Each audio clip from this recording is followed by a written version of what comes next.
আসসালামু আলাইকুম। এটিএন বাংলা সংবাদে সবাইকে স্বাগত জানাচ্ছি আমি ভাবনা আহমেদ। হেলিকপ্টার বিধ্বস্ত হয়ে ইরানের প্রেসিডেন্ট ইব্রাহিম রাইসি, পররাষ্ট্রমন্ত্রী হোসেইন আমির আবদুল্লাহিয়ান, পূর্ব আজারবাইজানের গভর্নর সহ ৯ আরোহীর সবাই নিহত হয়েছেন। রেড ক্রিসেন্টের বরাত দিয়ে এই তথ্য নিশ্চিত করেছে ইরানের রাষ্ট্র নিয়ন্ত্রিত টেলিভিশন। রাইসিকে বহনকারী হেলিকপ্টারের সন্ধান পাওয়া গেলেও এখনও কারো মরদেহ উদ্ধার করা যায়নি। পূর্ব আজারবাইজানের দুর্গম পাহাড়ি এলাকায় চলছে ব্যাপক তল্লাশি অভিযান। তবে বৈরী আবহাওয়ার কারণে এই দুর্ঘটনা নাকি শত্রু দেশের ষড়যন্ত্র তা নিয়ে জনমনে দেখা দিয়েছে নানা কৌতূহল। আরও জানাচ্ছেন শরীফুল ইসলাম। রোববার আজারবাইজান সীমান্তবর্তী এলাকায় একটি বাঁধ উদ্বোধন করতে যান ইরানের প্রেসিডেন্ট ইব্রাহিম রাইসি। সেখান থেকে 3টি হেলিকপ্টারের বহন নিয়ে পূর্ব আজারবাইজান প্রদেশের রাজধানী তাবরিজে ফিরছিলেন রাইসি ও তার সঙ্গীরা। পথে জোলফা এলাকার কাছে প্রেসিডেন্টকে বহনকারী হেলিকপ্টারটি বিধ্বস্ত হয়। তবে নিরাপদে গন্তব্যে পৌঁছায় অন্য দুটি হেলিকপ্টার।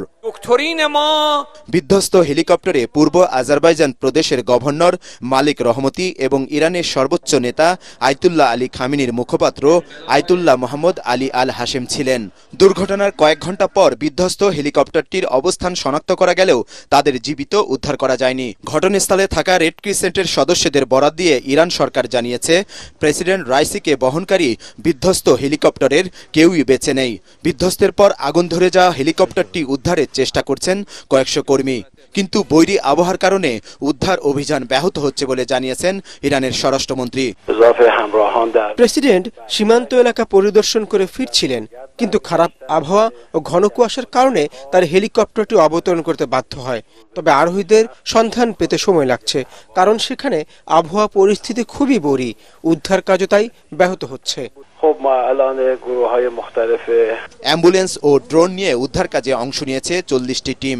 জরুরি সেবা বিভাগের কর্মী, পুলিশ ও ইরানের বিপ্লবী গার্ড বাহিনীর পাশাপাশি সামরিক বাহিনীর সদস্যরাও যোগ দিয়েছেন তল্লাশি অভিযানে। ইরানের রেড ক্রিসেন্ট জানায়, দুর্ঘটনার পর হেলিকপ্টারটিতে আগুন ধরে যায়। এমন পরিস্থিতিতে জরুরি বৈঠক করেছেন দেশটির মন্ত্রিসভার সদস্যরা। উদ্ধার অভিযান জোরদার করতে দুর্ঘটনাস্থলে গেছেন ইরানের বিপ্লবী গার্ডের প্রধান।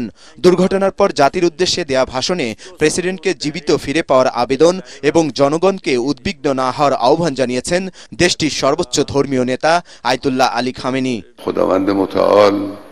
দেশবাসী, আপনারা উদ্বিগ্ন হবেন না, আমাদের রাষ্ট্র পরিচালনায় কোনো বিঘ্ন ঘটবে না।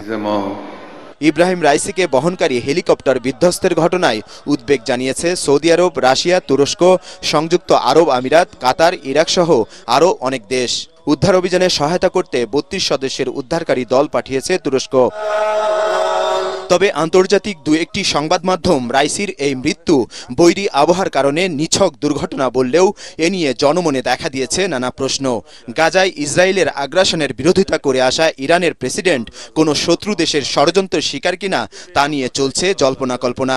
মুসলিম বিশ্বকে শোকে স্তব্ধ করা এই দুর্ঘটনার প্রকৃত রহস্য জানার অপেক্ষায় গোটা বিশ্ব। শরীফুল ইসলাম, এটিএন বাংলা। অটোরিকশা চালুর দাবিতে আজ রাজধানীর হাজারীবাগ বেড়িবাঁধ এলাকায় সড়ক অবরোধ করে বিক্ষোভ করছেন চালকরা। সকাল 9:45 নাগাদ বাবুবাজার গাবতলী সড়ক অবরোধ করে বিক্ষোভ করেন তারা।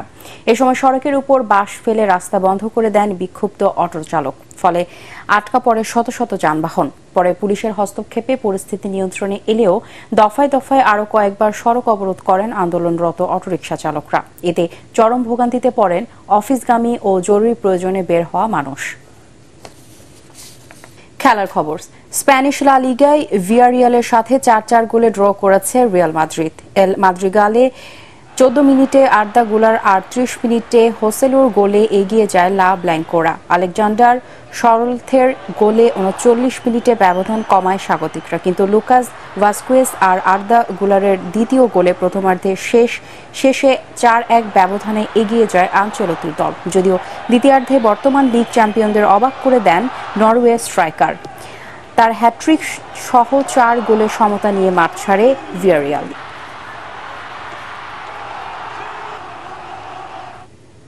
পরবর্তী সংবাদ দেখার আমন্ত্রণ জানিয়ে এখনকার মতো শেষ করছি। এটিএন বাংলা সংবাদ ইউটিউবে দেখতে ব্রাউজ করুন youtube/ATN Bangla News। ধন্যবাদ সবাইকে।